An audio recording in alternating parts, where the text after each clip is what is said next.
The smartwatch market has gone pretty quiet over the last few years, with only a few models still available, and those are really only getting sort of small incremental upgrades.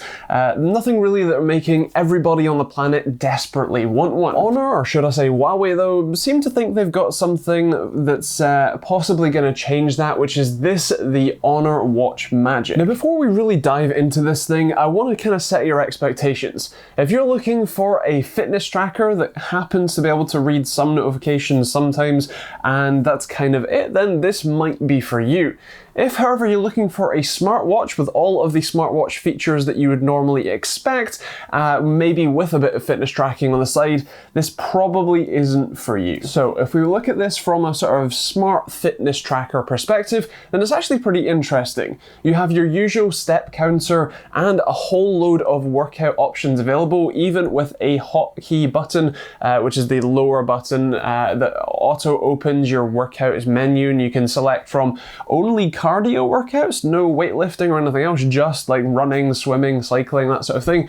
And speaking of swimming, it's also waterproof to 5 atmospheres, which means you can basically leave this on 24/7 and really not worried about it getting damaged, bar maybe some scratches if you fall off your bicycle on a mountain path. You also have the ability to have 24/7 heart rate monitoring as well, which does decrease the battery life, although I'll talk about that in a second. And you've also got the ability to do sleep tracking so that you can see how deep you sleep and a whole load of other stuff as well, which is always nice to see. Now I mentioned that the bottom button here opens the workouts menu. The top button is much more like your sort of standard home button and will open up the sort of app drawer. Now speaking of apps, this watch can't really use any other than the ones that it comes preloaded with. This is a highly customized watch OS and is very locked down in terms of what you can do. You can't install any third-party apps, and there are no third-party apps available to install. In fact, there are no apps available to install besides the ones that come on it, and it is very much geared towards being a fitness tracker rather than a smartwatch. Now you can still get notifications on this, although two things with that. One, through the app you can control which apps will actually send notifications to the watch, and two, they actually use the same icon for every application. It's all just a standard sort of SMS bubble type notification icon, which means you never really know if you're reading a marketing email or a message on WhatsApp or Facebook Messenger or even a text message. You really don't know until you read what the name of the contact is and that sort of stuff, which can make it a bit complicated. You also can't really interact with the messages in any way. You can still read them, and sometimes you can even read the full message by clicking on it and scrolling through and that sort of thing, but you can't reply, you can't even mark it as read or unread or whatever if you want to read it here but then reread it properly on your phone or whatever like that.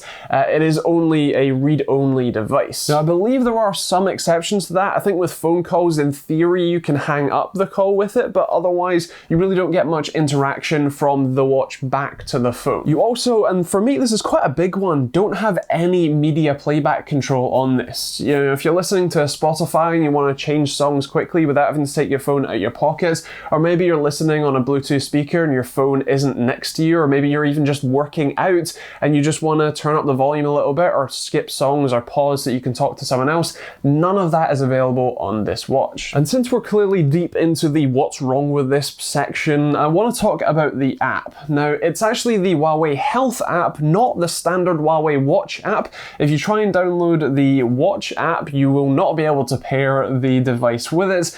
You have to use the Health app, which really solidifies this as a fitness tracker rather than a smartwatch. And also I want to talk about the pairing process or connectivity issues. This is something that has happened to me multiple times in my first even week of using it, let alone consistently. And basically the problem is that it will randomly disconnect from the phone and will not send you any new notifications. And then when you try and reconnect, pressing the big sort of banner at the top, it will tell you that you need to either reboot the watch, turn off or on Bluetooth and reboot the app, and even unpair and repair the device, which actually is the only way that I've found that you can reconnect the watch after that happens. And that was something that happened to me multiple times in my first week of using it. And while it may not happen for you, and I certainly hope it doesn't, it's something that I've experienced so much that I felt I had to mention it. The app is also where you'll find the majority of your fitness data. Now you can see some of it on the watch in their different faces and sort of apps that are included, but generally speaking it's a fairly limited set. If you want to know about your heart rate data from, say, last night to see how you were doing while you're watching the big game, then you've got to go to your phone for that. If you want to know anything more than how long you slept for, you're going to have to go to the app for that. If you want to know about your step count across a day or the last few days, or really anything to do with your activity, then you're going to have to go into the app. Now that's not a massive problem, but the fact that you have a 1.2 inch 390 by 390 AMOLED display here with plenty of functionality already there, it feels like a bit of a waste to not have any of that available on the watch itself. And finally, we have to talk about battery life. Now the battery that's included in this is a 178 milliamp hour unit. To give you some context, most of your smartphones have between 2 and 4,000 milliamp hours. Now that's not too uncommon for a smartwatch, although there are a number of other watches, including the Huawei GT, which is the sort of bigger brother to this, is a much more functional smartwatch itself. Has a 420-ish milliamp hour battery, so more than double, although slightly thicker. The actual battery life though is pretty decent. You've got 7 days of usage available if you have most of the features turned off.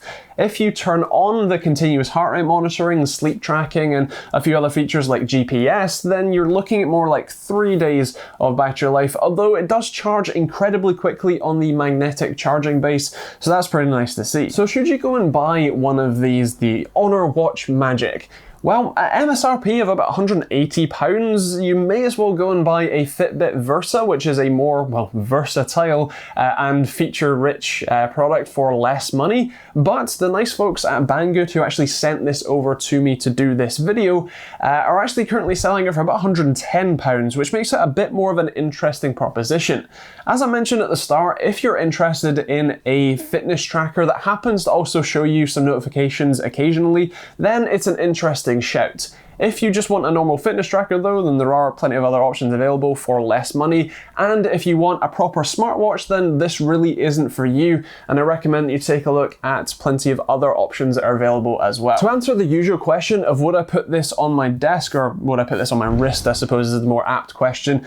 For me, as I said, at the sort of 180 price point, hands down no. At the sort of 100 to 110 pound price point, it becomes more interesting, although I would really like to see a lot of the features that I've talked about, like being able to reply to messages, or even be able to just press a button that then brings that message up on screen, or anything like that that allows you to actually interact with your phone, especially stuff like media playback. I'd love to see. Then it gets more interesting and I'd be more interested in saying yes to that. Otherwise though, if you're interested in picking one of these up, then you can check out the link to BangGood in the description down below, and thank you to them for sending this over. And otherwise, you can check out plenty of other videos over there. If you want to support the channel, there are plenty of links in the description down below, including Amazon and Overclock's UK affiliate links. So if you're buying tech or garden sheds, any of that is all fantastic, helps me out massively, and doesn't cost you anything. There's also Patreon if you want to support me directly, or you can check out the merch and get cool hoodies and t-shirts like this one, or a whole load of other designs as well. And of course there's private internet access, which is a great and cheap VPN, and Humble Bundle, which is a great way to get cheap games and support charities too. If you're new to the channel, make sure you hit that subscribe button for more videos every Monday, Wednesday and Friday. And otherwise, thanks for watching. If you've got any questions, leave those in the comments down below, and we'll see you all in the next video.